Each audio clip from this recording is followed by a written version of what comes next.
Bom dia, eu vou começar a apresentação do nosso trabalho e é sobre a microbiologia dos vinhos. Para introduzir, eu vou falar um pouco sobre como o vinho surgiu e a gente não sabe ao certo o lugar que ele surgiu, mas a gente sabe que ele surgiu antes da escrita e basicamente foi por acaso. Alguém esqueceu um punhado de uvas dentro de um recipiente e elas sofreram uma fermentação espontânea, formando vinho. Hoje em dia, o processamento do vinho ele é feito a partir de dois processos muito importantes, que é a fermentação alcoólica, realizada por leveduras, e a fermentação malolática, realizada por bactérias láticas. As leveduras podem ser classificadas de duas formas, as selvagens ou indígenas, que são leveduras naturalmente presentes na atmosfera e na casca das uvas, e as selecionadas, que nada mais é do que um tipo de levedura selvagem que apresentou um desempenho melhor durante os processos de fermentação. E aí ela é isolada e cultivada para comercialização.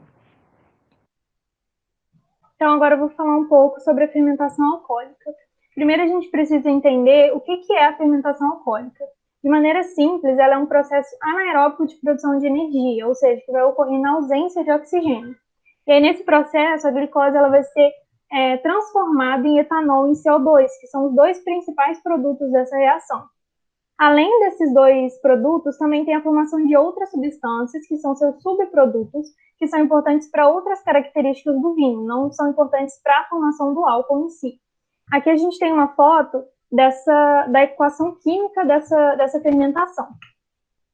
E quem vai fazer essa fermentação alcoólica no vinho, nas uvas, vão ser leveduras do gênero Saccharomyces cerevisiae, e elas são as principais que são utilizadas porque elas são relativamente tolerantes ao etanol que é formado na fermentação.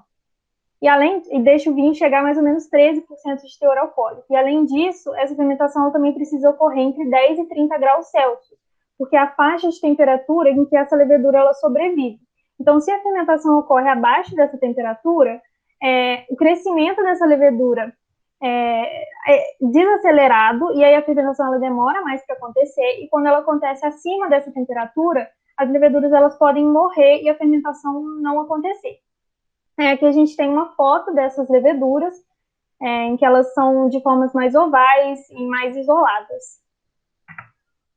Agora que a gente entendeu o que é e quem faz a fermentação alcoólica, a gente consegue entender como que ela ocorre no vinho. Primeiramente, a uva ela vai ter que ser amassada e a casca vai ter que ser rompida. Isso é muito importante porque o açúcar da uva ele está presente na polpa, no suco da uva. Então, a casca da uva ela vai servir como uma barreira mecânica à passagem dos micro-organismos. Então, quando a casca ela é rompida, essas leveduras elas conseguem entrar em contato com o açúcar da uva e esse açúcar ele vai para dentro das células da levedura, que é onde vai ocorrer a fermentação alcoólica. E aí, nessa fermentação, primeiramente, a gente vai ter a glicólise, ou seja, a glicose vai ser quebrada e formar duas moléculas de ácido pirúvico. Esse ácido pirúvico ele vai perder CO2, que é um dos produtos da fermentação, e vai formar o etanol. Esse etanol ele vai ganhar hidrogênio, que veio lá do NADH, que foi liberado na glicólise, e aí ele vai para o etanol, porque, como não tem oxigênio, esses elétrons eles não vão conseguir irem para esse oxigênio. O oxigênio ele não vai ser o aceptor final de elétrons. E aí, quando ele ganha esse H+, ele vai se transformar em etanol, que é o álcool do vinho. Agora eu vou falar um pouquinho sobre a fermentação malolática, que no caso não é obrigatória, é uma fermentação opcional. Após a fermentação alcoólica, o enólogo tem a opção de estar realizando essa fermentação, que consiste basicamente na transformação do ácido málico em ácido lático, e essa transformação ela é feita por bactérias, tendo como principal objetivo diminuir a acidez do vinho. Essa fermentação ela vai agregar maciez, complexidade e diferentes aromas e sabores, com destaque para as notas amanteigadas. Só que essas bactérias, elas também são responsáveis por estar causando alguns defeitos no vinho, que é o que eu vou estar mostrando agora na tabela do próximo slide. Pode passar, por favor. Aqui na tabela, a gente vai ter os defeitos, as substâncias produzidas, as características no vinho e o agente responsável. Para finalizar, eu vou falar um pouco sobre a transformação do vinho em vinagre. A transformação do vinho em vinagre é um processo em que ocorre a oxidação do etanol presente no vinho, e ele é transformado em ácido acético, que é o principal componente do vinagre.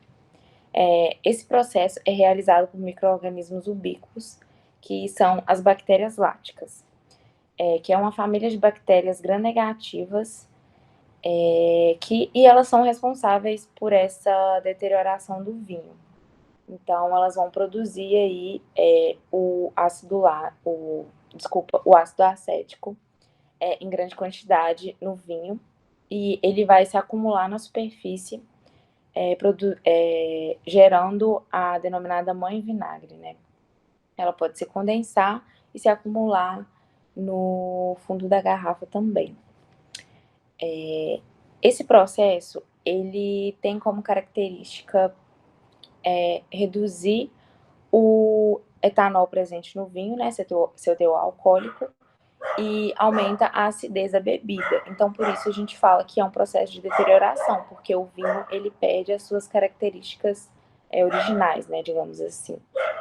E a principal bactéria responsável por esse processo é o gênero Acetobacter, que é um gênero de bactérias que produz bastante ácido acético na presença de O2. Então, por isso, eu acho importante a gente falar aqui que para evitar, né, que esse processo ocorra, a garrafa de vinho ela tem que ser armazenada deitada, porque dessa forma o líquido presente dentro da garrafa ele vai umedecer a rolha, e isso vai impedir que o oxigênio entre para dentro da garrafa, e com isso vai impedir que a reação de oxidação do etanol ocorra. E é isso, obrigada.